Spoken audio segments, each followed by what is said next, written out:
বন্যা কবলিত ১১টি জেলার ৭৪টি উপজেলায় এখনও পানিবন্দী ১২,৭,৪২৯টি পরিবার। ক্ষতিগ্রস্ত মানুষের সংখ্যা প্রায় ৫৭ লাখ। সরকারি বেসরকারি বিভিন্ন সংস্থা ও বৈষম্য বিরোধী ছাত্র আন্দোলনের পক্ষ থেকে বিপুল পরিমাণ ত্রাণ সামগ্রী ও নগদ অর্থ বিতরণ করা হলেও প্রত্যন্ত ও দুর্গম এলাকায় ত্রাণ না পাওয়ার পাশাপাশি বিতরণে সমন্বয়হীনতার অভিযোগ রয়েছে।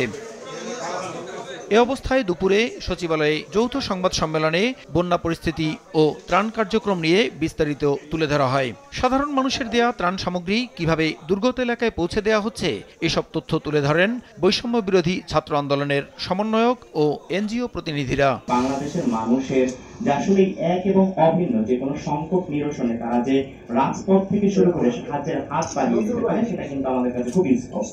৬ দিনে নগদ অর্থ কালেকশন হয়েছে ৫,৭৩,৯৯,৬৯০ টাকা। অর্ধেক পাউডারে দ্বিগুণ উজ্জ্বলতা। নতুন রিন অ্যাডভান্সড অর্ধেক পাউডারে দ্বিগুণ উজ্জ্বলতা।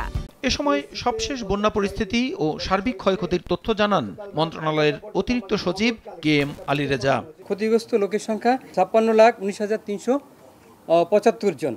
মৃতের সংখ্যা ২৭। পূর্বাঞ্চল এবং দক্ষিণ পূর্বাঞ্চলের অধিকাংশ জায়গাতেই পানি হ্রাস পাবে, পানি সমতল হ্রাস পাবে। এদিকে সরেজমিন ঘুরে দুর্গত এলাকার চিত্র তুলে ধরে দুর্যোগ ব্যবস্থাপনা ও ত্রাণ উপদেষ্টা জানান, প্রত্যন্ত অঞ্চলে হেলিকপ্টারের মাধ্যমে ত্রাণ সামগ্রী পৌঁছে দেওয়া হচ্ছে।